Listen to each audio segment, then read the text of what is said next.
Imagine waking up at 3 a.m. in the middle of the ocean to the sound of someone swiping a stolen keycard against your cabin door. Once, twice, again. By the time it stopped, they'd tried 17 times.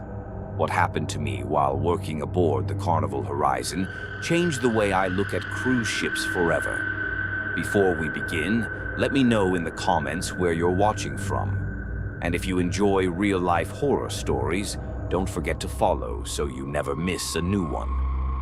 Back in March 2019, I was 23 years old and had just started my first contract as a bartender on the Carnival Horizon. It felt like the opportunity I'd been waiting for. 6 months at sea, good money, new countries every week. I worked behind the Alchemy Bar on Deck 5, one of the ship's busiest cocktail lounges. Most nights my shift ended around 1 in the morning, sometimes later if the bar stayed busy.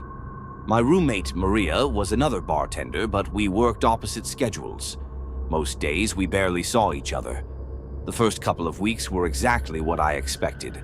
Long shifts, demanding passengers, and just enough free time to explore whatever port we happened to be visiting. Then one passenger started showing up. Every single night. He looked to be in his mid-40s, average height, thin dark hair, wire-rimmed glasses.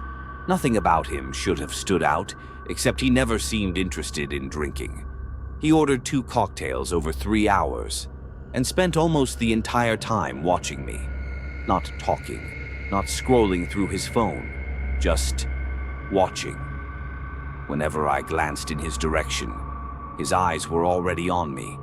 Near the end of my shift one night, I asked if he'd like another drink. He smiled, just enjoying the view. There wasn't anything threatening about his voice. That somehow made it worse. The next night, he came back. Same seat, same drinks, same stare. When I clocked out just after 1, I noticed him stand up less than a minute later. At first, I convinced myself it was coincidence. The ship carried thousands of passengers. People naturally developed routines. But after a week, it stopped feeling like coincidence. Every night he arrived shortly after my shift started.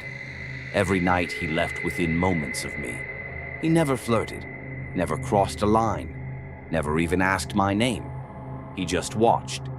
One Saturday, I stayed late helping clean after someone dumped an entire tray of martinis across the bar. By the time I headed back to my cabin, it was nearly 3 in the morning. Crew members used restricted stairwells passengers weren't allowed to access. At least, they weren't supposed to. I was halfway down the stairs between Deck 4 and Deck 3 when I heard someone hurrying above me, fast footsteps, closing in. I looked up. He was standing on the landing, looking directly at me. He shouldn't have been there. "Can I help you?" I asked. He didn't answer. He simply started walking down toward me. I didn't wait to find out why. I ran. I reached the crew security door, swiped my ID, slipped inside, and slammed it shut. A second later, the handle started shaking, hard. He pulled on it over and over. Then, silence. The next morning, I reported everything to my supervisor. He told me passengers occasionally wandered into crew spaces by mistake and promised security would review the cameras. I wanted to believe him. I couldn't. A few days passed. The man disappeared. For the first time in over a week, I relaxed. Then one night, I returned to my cabin and found an envelope slipped beneath the door. Inside was a single handwritten note on Carnival stationery. It read, "You have beautiful hands. I watch you make drinks. I imagine what else those hands could do." I felt sick. Maria read it once and immediately told me we were taking it to security. The security officer photographed the note, filed a report, and assured me they would identify whoever left it. But he also admitted something that made me feel even less safe. Unless the passenger made a direct threat or physically assaulted someone, their options were limited.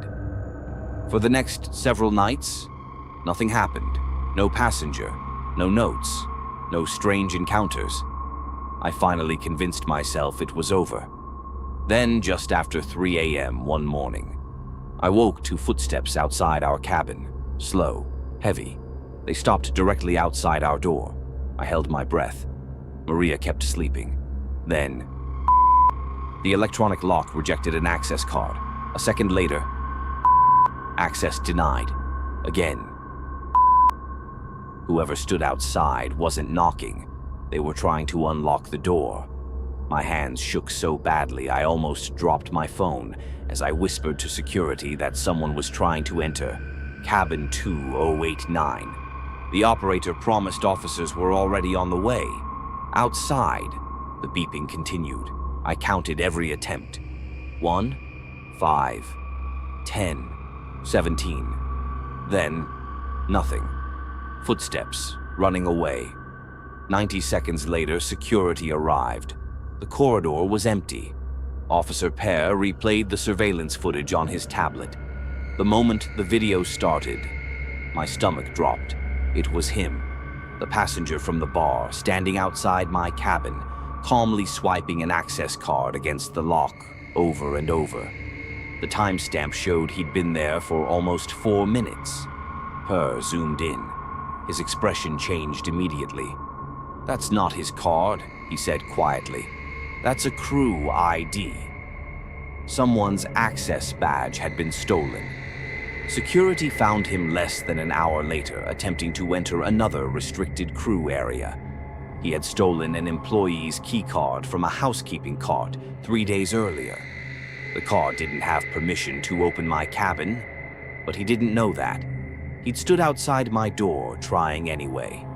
Over and over and over.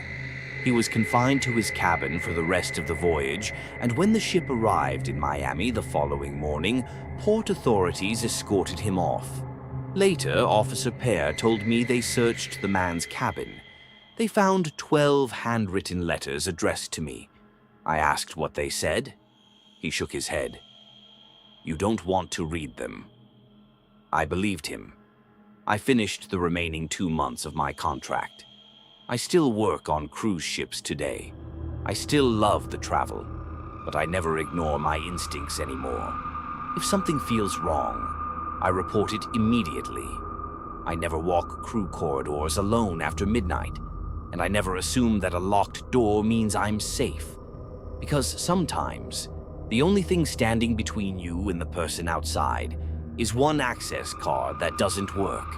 If you were in my position, would you have finished the contract after the stalker was removed from the ship? Or would you have flown home the moment the ship docked in Miami? Let me know in the comments.